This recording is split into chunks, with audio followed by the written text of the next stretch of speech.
এক বালিকা, পরিচয়ের বৃত্তে অতি আপন। তাকে ঘিরে আমার স্বপ্নগুলো রঙিন মায়ার মতো, যেন শহরের কোলাহলে হারিয়ে যাওয়া অপরূপ কোনো সুর। কখনো ভাবি রিকশার নরম দোলায় ভেসে যাব সমগ্র ঢাকা। ল্যাম্পপোস্টের আলো ঝরে পড়বে তার চোখে, আর আমি চেয়ে থাকব নীরব বিস্ময়ে।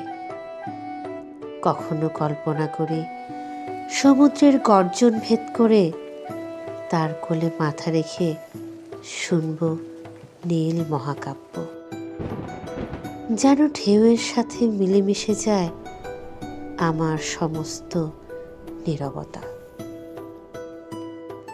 কখনো মনে আঁকি বান্দরবনের কোনো এক পাহাড় চূড়ায় দাঁড়িয়ে মেঘের মাঝে লুকোনো সূর্যকে ধরব তার হাতটি ধরে।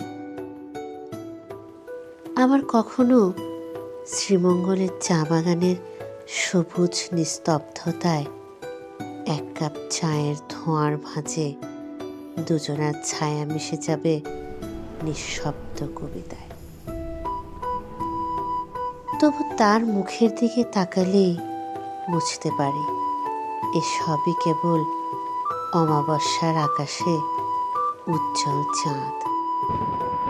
স্বপ্নেরা জন্ম নেয়, আবার নিমিষে বিলীন হয়ে যায় আধার রাতের প্রগাঢ় আধারে। আমাদের সম্পর্কের নাম নেই, না প্রেম, না বন্ধুত্ব।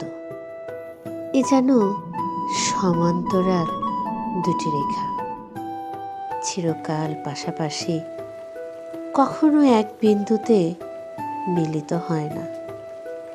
তবু এক অদৃশ্য আকর্ষণ থেকে যায়, যা বুকের ভেতর হাজারো দহন চেপে রেখেও ঠোঁটে এঁকে দেয় এক অর্ধচন্দ্রাকার হাসি।